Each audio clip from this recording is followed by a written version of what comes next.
আসসালামু আলাইকুম। আমি এখন লাউ তরকারি রান্না করব।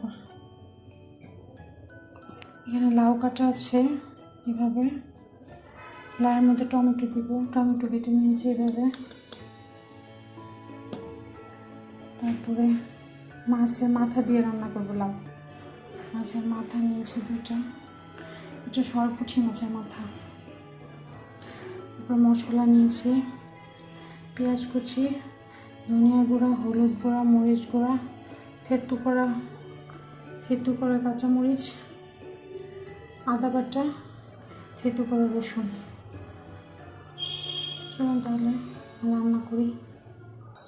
কড়াইতে তেল দিয়ে দিয়েছি।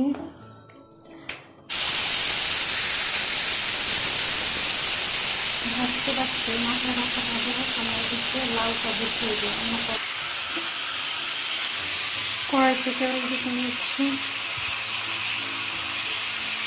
পর্যাপ্ত পরিমাণ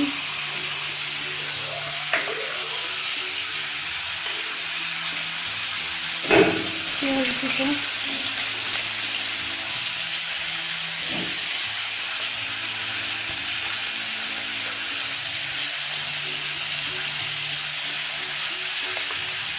থেতু করা রসুনটা দিয়ে দেবো।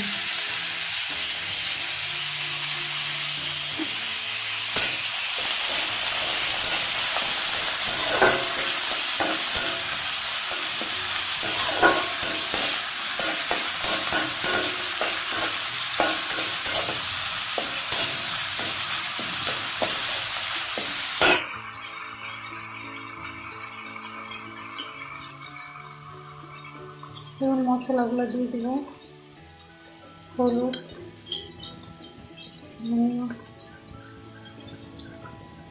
মরিচের গুঁড়ো। মশলাতে একটু পানি দিয়ে কষিয়ে নেব।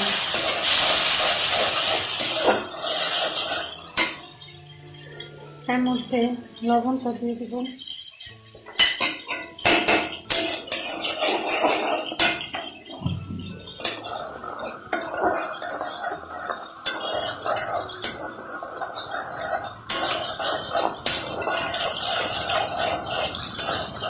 ওইদিকে মাছ ভাজা হচ্ছে।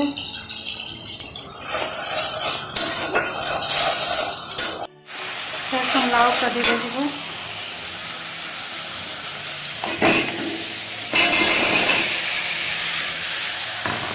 টমেটোটা এখন দিব,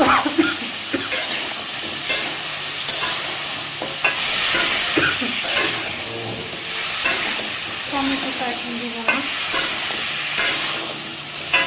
লাউটা একটু সিদ্ধ হয়ে আসছে, তারপর টমেটো দিব।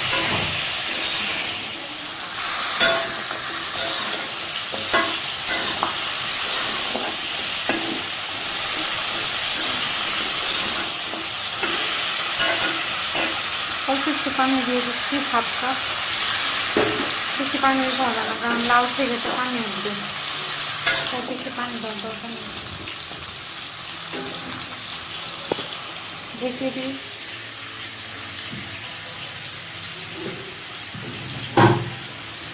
ঢেকে দিতে হবে।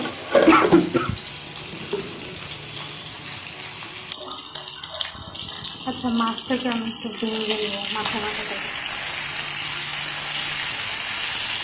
যদি ভাঙলে কাঁটাটা মনে হয় না বলতে পারি, তখন মনে হয় লাউ তরকারি তো ভেঙে নিলেই ভালো। ভেতরে বেশি টেস্টি হবে তরকারিটা যদি ভেঙে নেওয়া যায়।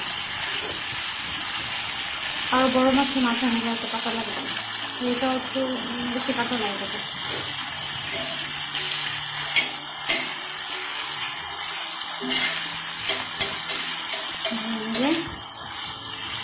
ভালো করে নিলাম,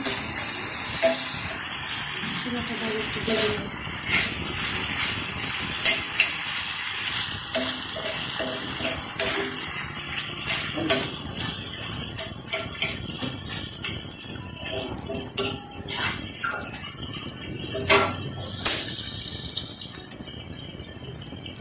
লাউ হচ্ছে, দেখেন লাউটা এখন এতটুকু সিদ্ধ হয়েছে।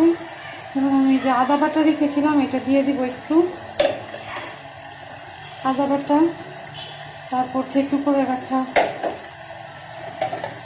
করে রাখা মরিচ আর মাছ দিয়ে দিব।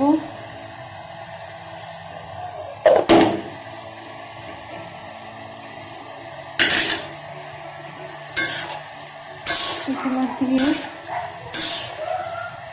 সিদ্ধ করতে হবে।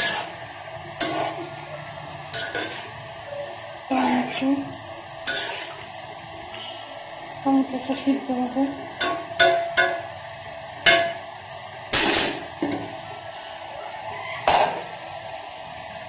এখন আবার ডেকে দিব।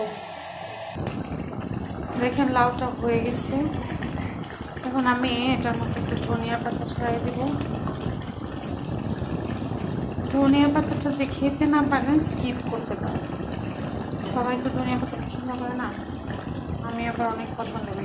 বিশেষ করে শীতকালীন ধনিয়া পাতাটা, ওটা বেশি মজা। কুচি কুচি পাতাটা তো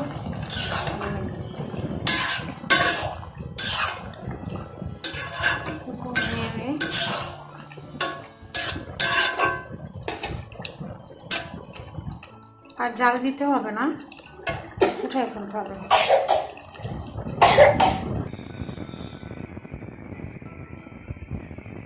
শেষ হলো মাছের মাথা দিয়ে লাউ টমেটো রান্না। আশা করি ভালো লাগবে। রান্না করে আমার রেসিপি অনুযায়ী যদি ভালো লাগে তাহলে কমেন্ট করবেন, দোয়া রাখবেন, ভালো থাকবেন। এখানে আজকে বিদায় নিব। আল্লাহ হাফেজ।